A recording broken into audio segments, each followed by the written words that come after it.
আসসালামু আলাইকুম এভরিওয়ান। এই দেখুন রাস্তার পাশে গাইডওয়াল আছে, বাট রাস্তার মধ্যে কোনো মাটি নাই।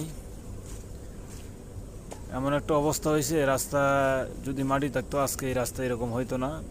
গত 10-15 বছরে এই ব্রিজটা দুইবার ভাঙছে, আমরা টাকা তুলে ব্রিজটা দুইবার ঢালাই দিয়েছি, আবার ভেঙে গেছে। দেখুন রোড বার হয়ে গেছে। গত 10-15 বছরে কত চেয়ারম্যান মেম্বার আইলো গেলো, কিন্তু এই রাস্তা মাটি ভরাটের এক কোদাল মাটি পড়ে না এই রাস্তার মধ্যে। আর আমাদের উপজেলা চেয়ারম্যান শাহজাহান সাহেব এই গাইডওয়ালটা দিছে, যেটা হোক চেয়ারম্যানের মাধ্যমে যেভাবে আসছে, কিন্তু রাস্তার মধ্যে কোনো মাটি নাই। এক কথা, রাস্তার পাশে জমিন আছে, জমির সাথে রাস্তা মিশে গেছে। পাশে কালভার্ট আছে, নালা আছে, নালার সাথে রাস্তা মিশে গেছে। কেমন একটা অবস্থা দেখুন। সামনে একটা মসজিদে মুসল্লিরা নামাজে যেতে পারে না, বিশেষ করে অসুস্থ কোনো রুগী রাস্তা দিয়ে নেওয়া যাওয়া সম্ভব না। তারপরে দেখুন রাস্তার পাশে